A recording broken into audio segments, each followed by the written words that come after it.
தாய்மாமன் உறவெல்லாம் பகையாகி போச்சு. வர்றவெல்லாம் விரோதியாக இருக்கான். நிறைய கடன் பிரச்சனை இருக்குது. கடன்லேருந்து மீள முடியுமானே எனக்கு பயமாக இருக்குது. என்ன செய்யணுன்னே தெரியலை. எழுத்துத்துறை பத்திரிகை துறையில் நான் வேலை பார்த்தேன். அதுவும் எனக்கு ஒரு பிரச்சனைக்குரிய விஷயமா இருக்குது அப்படின்னு சொல்லக்கூடியவங்களாம் நிறையா இருப்பாங்க.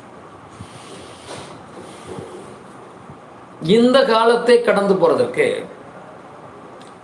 ஒவ்வொருத்தருக்கும் அம்மாவுடன் பிறந்த தாய்மாமன் இருப்பாங்க. தாய்மாமன் இல்லாட்டா கூட நம்ம சின்னம்மா வரல பெரியம்மா வரல ஏதாவது ஒரு வகையில் தாய்மாமன் உறவில் இருப்பார். அந்த தாய்மாமன் காலில் போய் ஆசீர்வாதம் வாங்கிக்கிறது, அவங்களுக்கு வஸ்திரதானம் பண்ணுறது, அவங்கள அப்பப்போ டச் பண்ணி பேசிக்கிட்டே இருக்கிறது, அவங்கள சண்டை போடக்கூடாது, வருத்தமான நிலையை உருவாக்கிடக்கூடாது. இது அந்த புதனுடைய தாக்கத்தை குறைக்கும். அடிக்கடி பக்கத்தில் கூடிய பெருமாள் கோயிலில் போய் துளசி வாங்கி கொடுத்து அர்ச்சனை பண்ணிவிட்டு துளசி தீர்த்தம் கொடுப்பாங்க. அதை வாங்கி குடிச்சுக்கிறது நல்லது. அந்த பெருமாளுக்குரிய தானியமாகிய பச்சை பயிரை நம்ம சாப்பிட்டே வந்தோம்னாலும் இந்த புதனால் வரக்கூடிய கெடுபலன்கள் கண்டிப்பாக குறையும். நோய், எதிரி, கடன், நரம்பு சம்பந்தப்பட்ட பிரச்சனை, உடல் ஆரோக்கிய குறைபாடுகள், எனக்கே புத்தியே பேதளிச்ச மாதிரி இருக்குது சார். ஏன்னா புதன் இங்கே கெட்டு போயிருந்தானே அப்படி தானே பண்ணுவார். உடல் ஆரோக்கியம் சிறப்பாக இல்லை, மனநலம் நல்லா இல்லை, மனசே ஒரு மாதிரியாக இருக்குது, ஏண்டா பிறந்தோன்னு இருக்குது, எல்லாமே பிரச்சனையாக இருக்குது, இங்கே பார்த்தா எனக்கு எதிரி முளைக்கிறான் அப்படின்னு சொல்லவங்களாம் இருப்பாங்க.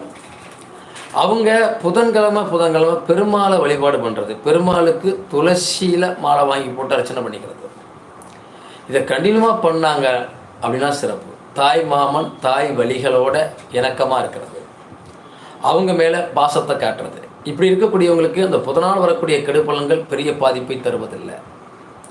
புதனே பயந்துக்கும் சார், புதனுடைய திசை நடக்குது, புத்தி நடக்குது, எனக்கு நல்லாவே இல்லை சொல்கிறாங்களா இல்லையா? புதன் கிரகம் எனக்கு கெட்டு போயிருக்கு, அந்த திசா புத்தியில் சிறப்பாக இல்லை. நாம் இந்த முறையை கையாளுகிற போது பெரிய பாதிப்பையோ பெரிய தாக்கத்தையோ நமக்கு தராதுங்கிறத நம்ம மனசில் வச்சுக்கலாம். கண்டிப்பாக தராது.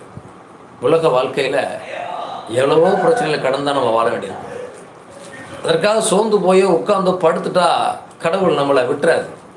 கிரகங்கள் நம்மளை விட்டு விலகணும், நமக்கு பிரச்சனை தரக்கூடாதுன்னா அது எந்த கிரகத்துடைய திசை நடக்குதோ புத்தி நடக்குதோ அந்த தெய்வத்துடைய வழிபாடுகளையும் அதற்குரிய உறவுகளையும் வணங்கிக்கணும். இப்போ புதனுடைய திசா புத்தினா தாய்மாமனை கும்பிட்றது, தாய் வழி உறவுகளை பார்த்துக்கிறது, பெருமாள் வழிபாடு பண்ணிக்கிறது. அந்த கிரகங்கள் நமக்கு ஒரு பெரிய பாதிப்பை தராது, நமக்கு பிரச்சனையும் தராதுங்கிறத நல்ல மனசில் வச்சுக்கோங்க. கிரகங்கள்லேருந்து தப்பிக்கிறதுக்கு இது நல்ல ஒரு வழி. அடுத்து இங்கே பார்த்தீங்க அப்படின்னா செவ்வாய்.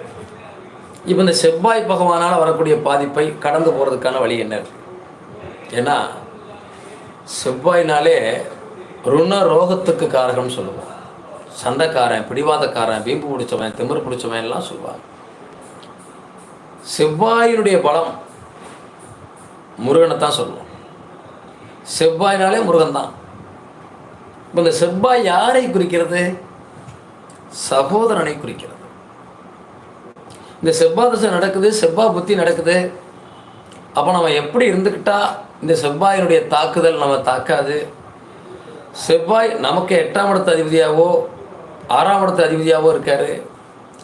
அந்த திசாபுத்தியில் நமக்கு நிறைய நோய், எதிரி, கடனை கொடுத்துருவார், பிரச்சனையில் கொடுத்துருவாருங்கிற பயப்படுறவங்கெல்லாம் பயப்படாதீங்க. அந்த காலகட்டத்தில் தன்னுடன் பிறந்த சகோதர சகோதரிகள் மீது இணக்கமாக இருங்கள், அவர்களோடு பாசமாக இருங்க, நல்ல நட்பு பாராட்டுங்க, அவங்க மீது நல்ல அன்பு வச்சுக்கோங்க. சகோதர சகோதரிகளை பகைச்சிக்க வேண்டாம். இதை நீங்கள் கண்டினியூ பண்ணிங்கனாலே பாதிப்புகள் உங்களை தாக்காது. செவ்வாதசையோ செவ்வாபத்தியோ நமக்கு கெடுபலன்களை கண்டிப்பாக செய்யாது. அப்போ அந்த காலகட்டத்தில் கண்டிப்பாக அண்ணன் தம்பி அக்கா தங்கச்சி உறவுகளை சரியாக வச்சுக்கணும். அவங்களுக்கு வஸ்திரதானம் பண்ணலாம், அவங்களுக்கு சாப்பாடு கொடுக்கலாம், அவங்கள்ட்ட போய் அப்பப்போ நமக்கு மூத்தவங்கள்ட்ட ஆசீர்வாதம் வாங்கிக்கலாம். அதுபோல் முருகன் கோவிலுக்கு போகலாம், முருகன் கோவிலில் போய் அவருக்கு மாலை வாங்கி போட்டு அர்ச்சனை பண்ணி சாமி கும்பிடலாம். துவரம்பரப்பு சாதத்தை தானமாக வழங்கலாம். இதுவெல்லாம் செவ்வாய் திசை செவ்வாய் புத்தியில் நமக்கு பாதிப்பை தராது. யாருக்கெல்லாம் செவ்வாய் 8ஆம் இடத்து அதிபதியாக 6ஆம் இடத்து அதிபதியாக வருகிறாரோ அவர்னால் யாருக்கெல்லாம் நல்லா இல்லாமல் இருக்குன்னு தோணுதோ அவர்களெல்லாம் இந்த செவ்வாய்க்கிழமை முருகன் கோவிலில் ஆலயங்களில் வழிபாடு பண்ணிவிட்டு பருப்பு சாதம், அதாவது துவரம்பருப்பு சாதத்தை தானமாக கொடுப்பதும் நமக்கு பிரச்சனையை தராது, அந்த தசாபத்திகளை நமக்கு பாதிப்பை தராது. உடன் பிறந்த அண்ணன் தம்பிகளோடு இணக்கமாக இருக்கிற போது, அவர்களோடு பாசமாக இருக்கிற போது ஒரு பெரிய பாதிப்பை அது தருவது.